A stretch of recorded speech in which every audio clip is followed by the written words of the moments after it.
guys, welcome back to Astrologicals Racing, Killian's Creative Studio, and today I wanted to show you guys how to properly set up ASSETTO CORSA, all of the mods, and kind of replicate the process that which you guys see in some of these videos that I make. So first and foremost, one of the most important things that you need to do is first download Content Manager. So what we're going to do is, this is what Content Manager looks like, and basically what this is, it's the hub for which you can download multiple cars, multiple tracks, and all of your modifications, weather systems. I mean, really the possibilities have proven to be endless when it comes to the Content Manager. Hence the name, right? So we're gonna move over into the Content Manager, and I will be dropping links in the description below for each and every single one of these links here. So this is the first and foremost thing that you guys need to download. This is the Content Manager, and if you scroll down, you can download directly right here, or GitHub. There's a few different sources that you can download this from, but you need to download it. And once you download, basically what you do is it goes over here, open it, and then you go through the setup process of Content Manager, and then you'll be prompted to open the screen that you see right in front of us. So once that is downloaded, you will head over into Peter Bowes. Now, just a little backstory on this man. He is a creative genius, and I don't know if that's actually him right here, but he is one of the most incredible guys out there for creating dynamic weather systems and just making ASSETTO CORSA look 10 times better than it really does, almost to a ultra realistic, photorealistic game that which you see some of these screenshots in my content. It's no thanks more than Peter Bowes here. So enough about Peter here. I'm sure he gets all kinds of just wonderful comments all the time.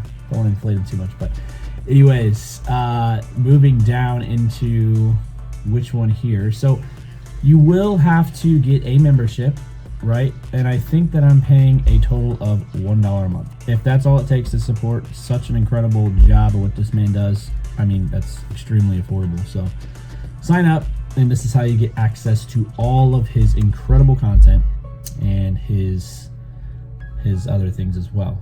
Now, this is just supporting him if you would like to. This is optional. You can send him 3 or 5, but it just shows your appreciation, you know? So we're gonna go back to the main page, home. Now, this is the latest one. This is a patch update. I didn't download this one yet, but the one that I did download is pure 0.235, and you will have to download this one here. So once you become a Patreon, you will have access to this section, and the first, you really, guys, I can't emphasize this enough, you guys 100% need to follow each and every single one of these steps, okay? Especially with what he has created here. Now, my guide will be helpful into getting the mods into Content Manager, right? But he has specifically designed and created videos on this. Now, this YouTube video, I encourage you guys to also watch, because what it does, it shows you exactly where the ASSETTO CORSA root folder is, and I'm kind of gonna just go along with you guys inside of this. So the first thing that we're gonna look for is the ASSETTO CORSA root folder. It's one of the most important things that you need to locate, because if you don't locate this, your mods will be scatterbrained. And I made the wonderful mistake of not locating this before I started downloading mods, and a lot of things got lost. So first and foremost, you want to find your ASSETTO CORSA root folder. And the way you do that is by opening your Steam, right? So drag this over. We'll go to our library here. We'll go to ASSETTO CORSA, right click, manage, browse local files, and this will pop up. Now, I have already pinned it, but if you look here, you will see exactly where the root folder for ASSETTO CORSA is navigated to. So this is where all of the content, and as you can see, will be downloaded to. Now, I did make an alternate root folder, which can get confusing, and I don't want you guys to get confused with an alternate folder, because this one was basically a little bit too disorganized. So I reorganized everything into a called ETF. Don't ask me why I call it ETF, but that's what I did. So navigate that. This is going to be your root folder. Name it something different if you can. And another thing that you can do, you can pin this to quick access. So I highly encourage you guys to pin these to your quick access, because a lot of these mods you'll have to manually install, dragging certain things into these root folders in order for them to work. Okay, so let's get on to the next portion of this video, where we will be talking about getting 7-zip. So 7-zip is a we're going to go over to 7-zip, and basically what that does, I bet you guys love my keyboard sounds there. Download the latest version of 7-zip. This is super important. This is going to be how you extract all of your files into the root folder of ASSETTO CORSA. So once you do that, you download, click download, go to the download process, and all of these files and mods that you download are typically going to be zip and compressed files. And then to uncompress them or unzip them, you're going to have to extract them into your root folder. So for example, we can't just drag and drop Pure into Content Manager. I wish it was that simple, but it's really not. So what you have to do, unfortunately, is navigate once again over to your ASSETTO CORSA root folder. We're going to go over to our downloads first, and let's find our Pure. For example, we will go ahead and open, right? Let's move this over. And once you open this file, I always click these first 4. Now, there are 2 different ways to do this. A lot of guys have had trouble in the past, and I am a culprit of not doing this correctly, and I found the most beneficial way to doing this without having any type of hiccups is selecting these first 4. My keyboard's over here, so this might look a little funny. These first 4, right? Then we're going to navigate once again our ASSETTO CORSA root folder. So drag that half and half, right?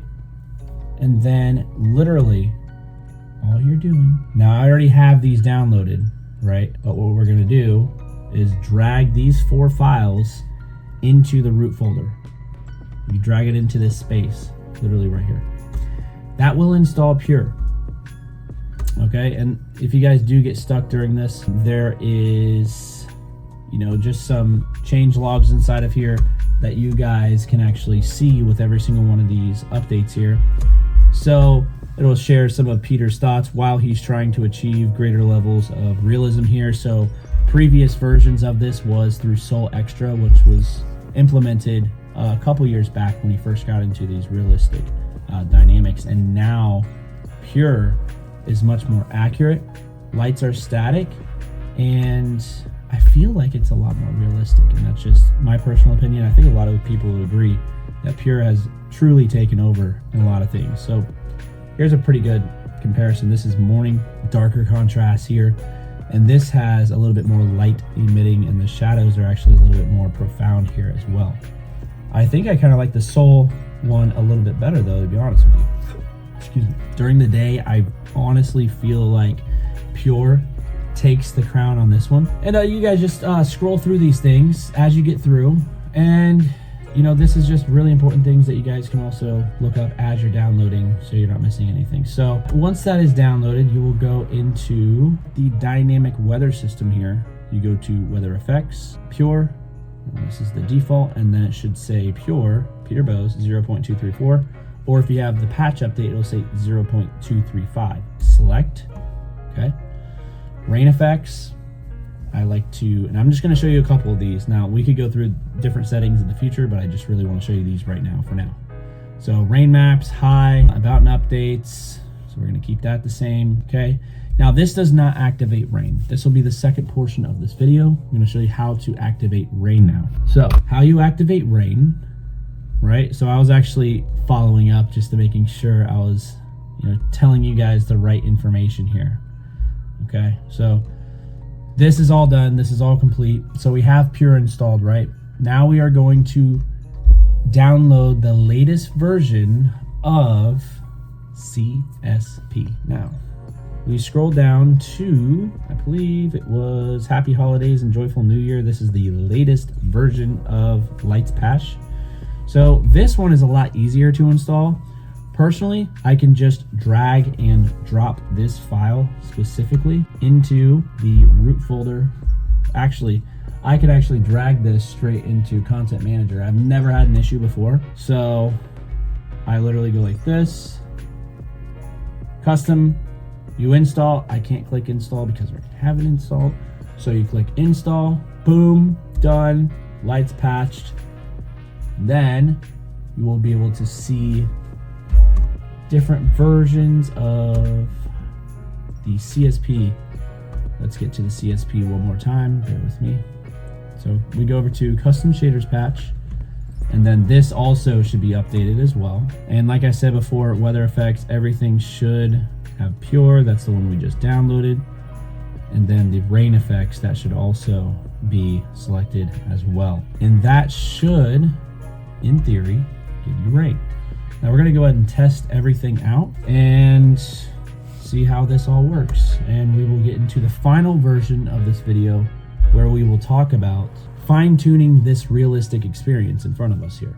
So that being said, so when it comes to creating a more realistic environment, a lot of it has to do with color grading. It has to do with accurate depictions of what separates too much vibrance from not enough vibrance, and then what type of lights, contrasts, highlights. There's a lot of things, there's a lot of dynamic that goes into it. And you guys will learn this as time develops and you really just play around with this to your liking. And I'm gonna give you kind of a setup of what I have on my settings.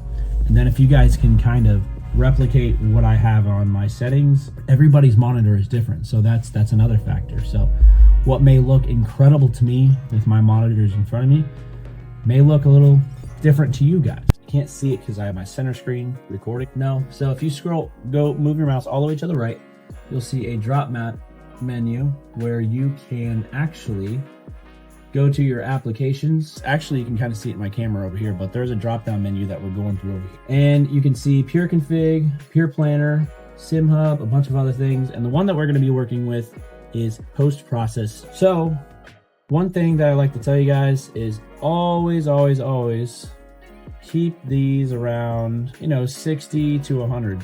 Now you start to get down here, it just really depends on the time of day. Just a good rule of thumb is making sure that your whites are not too white and your blacks are not washing out your other blacks as well, okay? So we're also going to be playing with the time of day, pure configuration, okay? So pull these up from your side menu over here, and we will continue. So Pure Planner, we're just going to change these. So now that you've selected your time of day, we won't mess with that too much, all right? We'll go to Pure Configuration, and I want you guys to really just take note on the screen of what I have and what I don't have. And the easiest way to do all of this is really to replicate and just copy every single one of these settings here. So this is probably one of the most important ones. So guys, take a screenshot of this daylight multiplier. You can play with this quite a bit, and it really just depends on the time of day, really what it looks like. You don't want it to go really over 2 ever, because everything will 100% be washed out. So I keep it between like 1.1, 1.2, sometimes up to 1.3. But as you guys can see, too much. As you can see here, I think that looks pretty good. Saturation, you don't want to increase this. What that's going to do is create more vibrancy to your colors, and too much vibrancy to really any type of picture, especially in a game setting, will look like it. No matter how you chop it, no matter how you cut it, this looks. To dim down that vibrancy, you want that saturation down quite a bit, okay? So when you're working with that, you want that turned down quite a bit as well. Sun speculars, now that's going to be the environment as a whole. We can usually keep that on, nothing too crazy. And again, like I said, you're also looking in this area as well when you're working with sun speculars, because if it's too white, it's going to look extremely washed out. You don't want it to look washed out. Now we can have a little bit higher of a reflection, but your main point right here is this area right here. So pay attention to that. Ambient light level, that's pretty low because we want a differentiating factor when we're working with our ambient light levels. And if too much will look unrealistic, and too little will look like you're in the dark. So just take note, every single one of these are extremely important. I could go hours into every single one of these settings here, but really just take fine-tuned every single one of these settings. And the ones I didn't mess with are ones that I prefer not to, you know, really mess with because I have. There's another thing that is at nighttime when you're driving and you have emissive boost from the reflections. Okay, so we'll move on to night.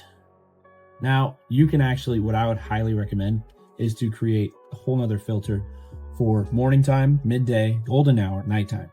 Reason being is every single one of these times a day are going to differentiate on how accurate you can really pull these. And if you can create different profiles for every single one of these times a day, which would be those 4, that's what I would recommend. Now, typically, if we're being honest, I only keep about 2: daytime, nighttime, and sometimes golden hour.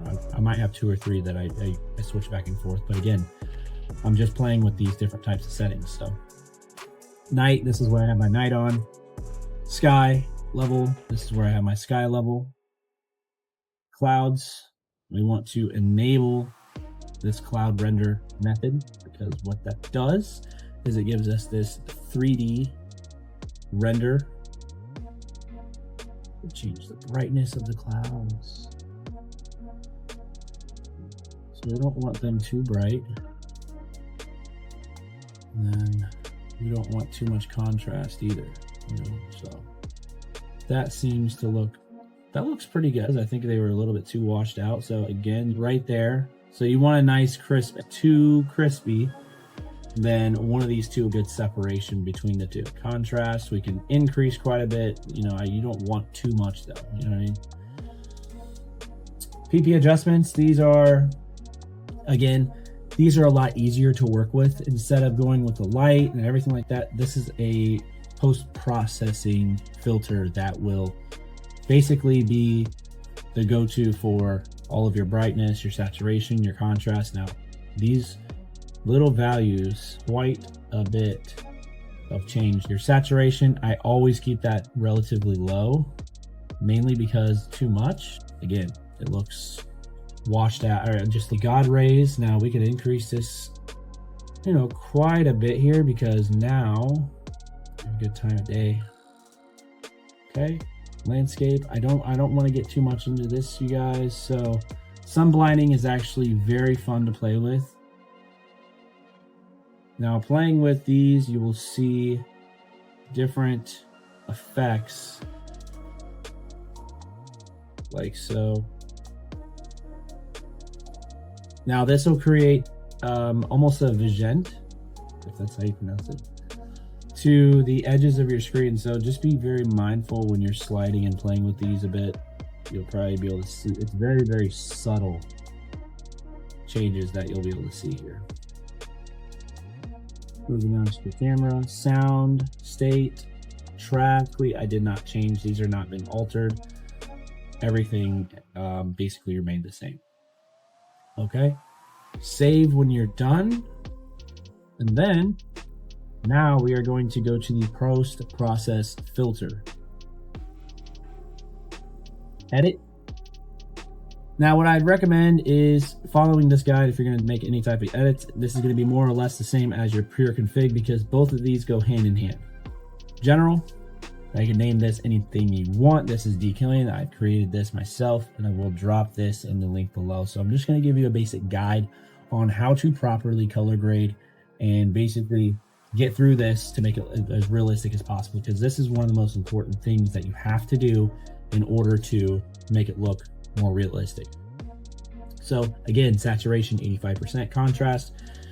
Don't really want to mess with this because you can do this with the pure configuration, and too much of jacking with this will make it look worse. So leave it alone. Brightness, turn that down just a little bit, or you can increase it, but I prefer to keep it about right there. Now we can go up to 100%. We'll probably keep it around at least 95. That looks pretty good. Okay, sepia, that is actually that brown look. So I actually like a little bit of sepia just because it gives it a cinematic, like cream color, almost like if I could describe it like anything, it'd be more like the, was it Mad Max or gosh, Dune, my favorite film of all time. So we're gonna move on to the next section. Now you can either enable this or disable it. I prefer this color grading method because what it does is actually sharpen up some of those faded colors. Even though we've turned down the saturation, this makes it a little bit juicier. Auto exposure, always yes. If you don't enable this, how your eyes, if we were to stay inside of a dark room for 10 minutes at a time in a pitch black room and then go back outside, you'd be kind of blinded. So this will give you the exact same effect essentially. So you want these effects, you can influence it by glare, target brightness, you can change that, the timing of that. Now there's extra exposure adjustments. I usually don't mess with that. I keep it pretty simple. Tone mapping. Now, if you have HDR monitors, you can do this. I have HDR monitors, so I've implemented this. Now these, don't mess with them too much, okay? Keep your mapping factor around 0.95, exposure. I don't even want to mess with these because I've dialed them in so much, okay? Again, I'm not touching these values anymore because these are very, very crucial to really just dial in. So again, I'm going to close the ones that we've already gone through. And we are currently on DXGI HDR. Okay. You can mess with this, but I want to keep it on 20. I know I just said I won't touch this, but there you go. Chromatic aberration. Sorry, aberration. So if you don't have this enabled, so what this does, you will see RGB the edges, and if you don't enable this, you have triples, you're going to get some lines and separation. So depending on your monitors, you can either have this checked or unchecked. If you have separation of your RGB, you might want to play around with this section here just to make sure that everything is lined up correctly. So Vigenting, I think I had so I had it on 0.6%, or maybe it was just 6. It's very, very faint. And what that does is if you have triples, like the edge of this screen right here, what that does is it kind of gives you like this closing in effect, right? So when you have a vision on a triple, it'll give you like this blackout around here. And I kind of like that effect just a little bit, but not too much. Very, very subtle. Lens distortion, don't mess with it. Glare, okay, we need these. Take a screenshot of that. This is very, very important stuff, okay? This is how we do it. Okay. Depth of field, very important. This is going to be your aperture, right?